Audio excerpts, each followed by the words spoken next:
Hi, welcome to Film Story Recap channel. If there are levels of zombie movies, then the zombies in this movie is definitely the king level. Not only do they have agile speed and powerful attack power, the number of zombies is also incredibly amazing. Just one look makes people's skin tingling. If you are unfortunate enough to be in such a post-apocalyptic world, I dare say you will not live more than 2 minutes at most. Let's revisit the $180 million zombie epic Zombie World War. The story begins on a busy Philadelphia street. Sherry and his family are about to go out, but the crowded roads are blocking their way. Sherry turns on the radio and there's a news report on the radio. Rabies has broken out in 12 countries around the world. The outbreak has become uncontrollable. Old Jerry was listening in fascination. A motorcycle suddenly whizzed by, scraped off the reflector of the car. He wanted to get out of the car to argue, but the other side had already disappeared. Sherry was just about to return to the car. In the distance there was suddenly a violent explosion, as if there was some kind of riot. The quiet streets suddenly became agitated. The traffic police urged everyone to return to the car immediately. Unexpectedly, the next moment was hit by a speeding truck. As a UN investigator, Sherry recognized the danger, a foot of gas, and followed the runaway truck to escape from here. However, at that moment, an ambulance suddenly sprang out. 2 cars were involved in a car accident. Luckily, the Pitt family was not seriously injured. At the same time, the zombie virus began a massive outbreak. The entire city of Philadelphia was instantly turned into hell. The zombies were interspersed with the crowd. They were incredibly fast and agile. They attacked humans with reckless abandon. As long as the zombies are targeted, there is almost no chance of survival, and the speed of mutation is extremely fast. Once bitten, it takes only 12 seconds to turn into a zombie. In a panic, Sherry found an RV and left Philadelphia with his family. But in just a few minutes, the city had completely fallen. Sherry drove all the way to the outskirts of the city, temporarily escaped the zombie attack. That's when Eric, a top UN official, calls and says he'll send a helicopter to pick up Jerry within an hour. As a good retired investigator, the organization needs him now, but his daughter had an asthma attack. They must first go to the store to get medicine, so they went to the nearest supermarket. The situation here is also very bad. Due to time constraints, the family had to split up. Jerry was in charge of getting the medicine, while his wife went to get food. But when Jerry came out of the pharmacy, he saw 2 criminals robbing his wife. Without saying a word, he shot one of them. The other one ran away. They came out of the store and found the RV had already been driven away. Sherry immediately called Eric to tell him his problem, but Eric said the helicopter might not make it. At the latest, it would take until the next morning. There was no choice. Sherry had to take his family to a nearby apartment for shelter. They fled from the zombies. They were taken in by a Mexican family upstairs. By the early hours of the next morning, Sherry suggested they come with him, but they refused. Sherry had to respect their wishes. He started making equipment to fight the zombies. Everything was ready. They set out, but as soon as they opened the door to the stairwell, a zombie jumped on them. The quick-witted Jerry shot it and killed it, but at the same time,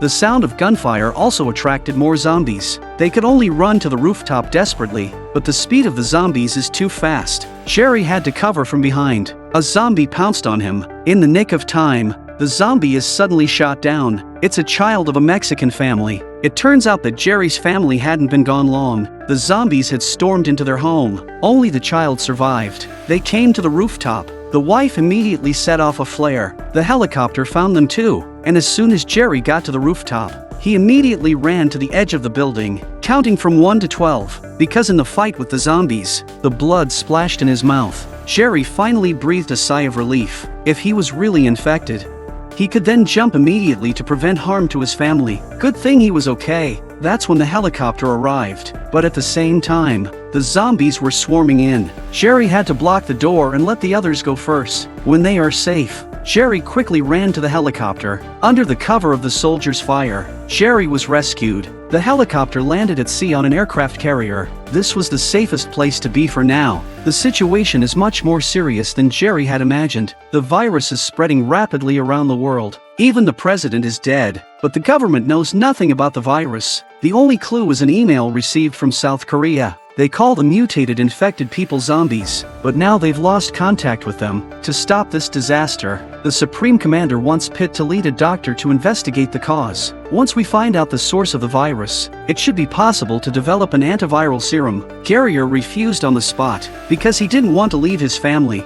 but there's no room for idle hands here. If you want to be safe, you have to work for the government. The implication is that if you don't work, get off the ship. Jerry had no choice but to agree. After saying goodbye to his family, he got on a plane to Korea. The doctor was confident about this mission. He felt that the virus was like a killer in nature. It must have left some kind of clue when it was working. Once he found it, everything could be solved. When Jerry heard that, he thought he was very capable, but as soon as the plane reached its destination, a large number of zombies pounced on him. The young doctor had never seen such a scene before. He panicked. He turned around and tried to return to the cabin, but he slipped. The gun in his hand went off, sending him to God on the spot. Luckily, the American troops stationed here came to meet them and brought them safely to the camp. Although the doctor is dead, but the mission must continue. But everything in the lab was reduced to ashes. The captain told Jerry that the man in the hospital bed was the first infected person at the camp. He was a medic sent to verify the cause of death of a soldier. Little did he know that the soldier had mutated. The medic was bitten and infected with the virus. He came back to the camp and attacked the others. They knocked the zombies down and burned them.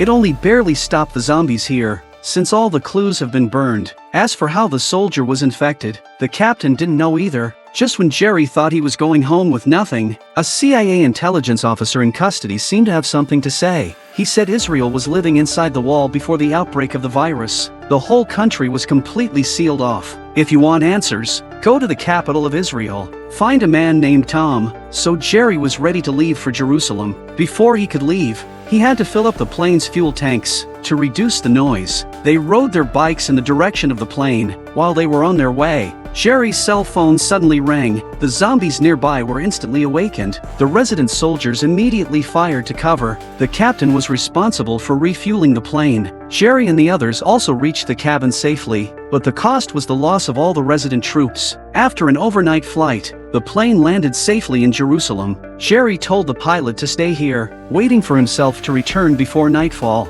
He was acting as a UN investigator with the local troops. Found Tom. Tom told Pitt that the reason Israel was building the wall early, it was because they had intercepted a piece of information between Indian generals. It mentioned that the Indians were fighting the zombies.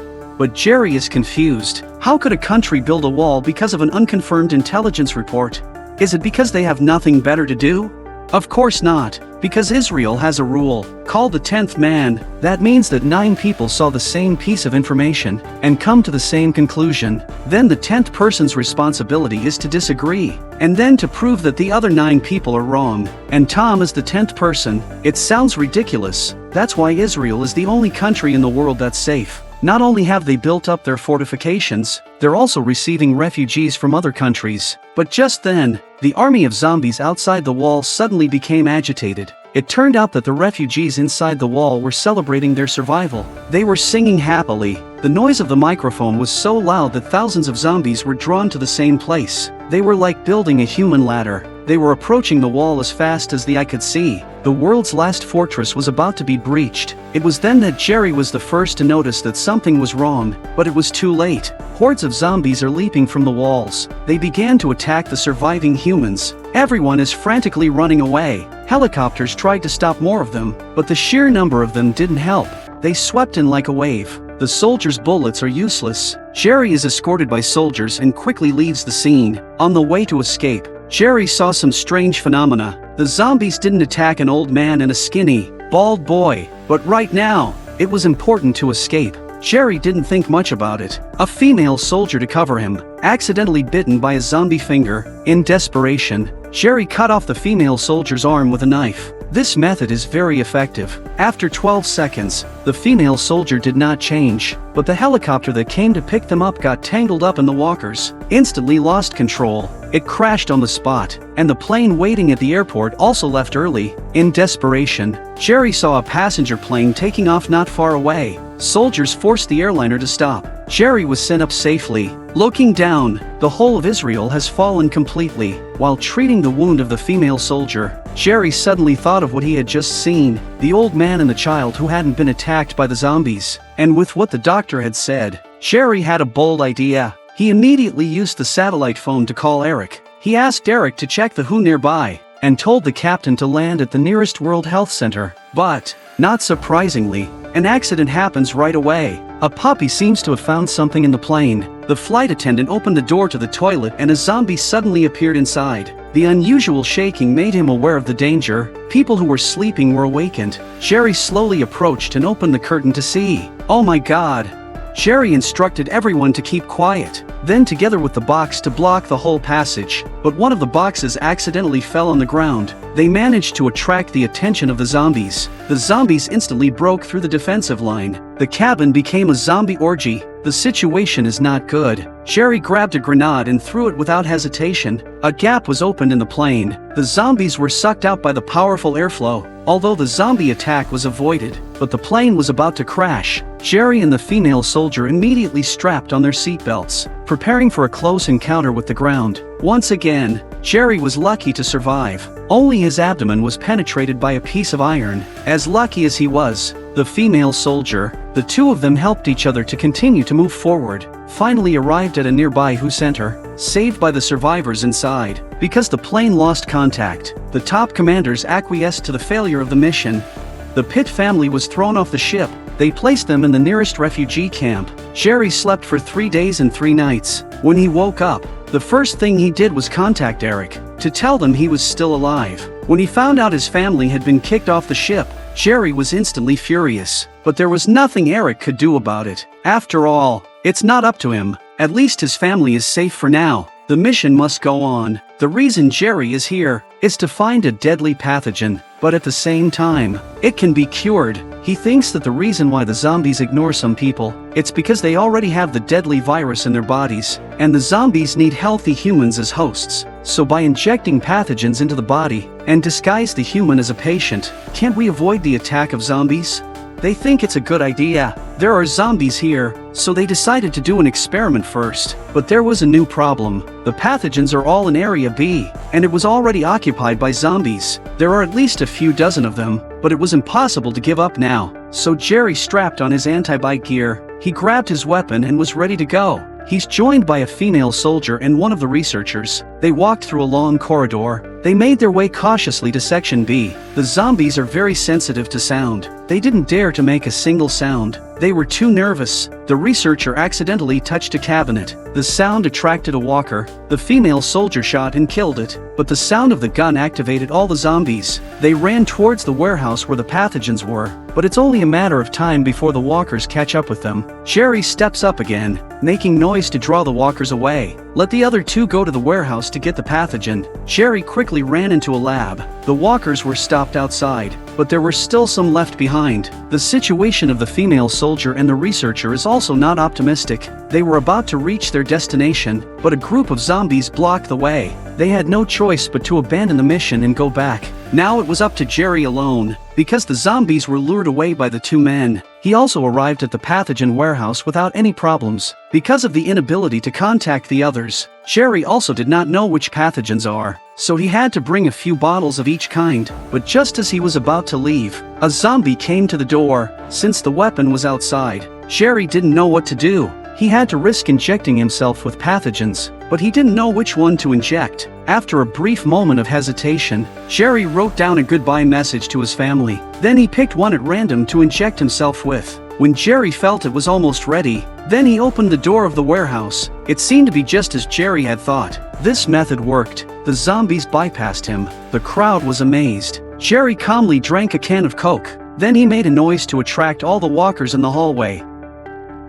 He got lucky. He was injected with a curable pathogen. At the end of the movie, Jerry is reunited with his family. The World Health Organization mass-produced the vaccine. It was released to the world. But the crisis didn't end there. Because the source of the virus remains a mystery, humanity will continue to fight.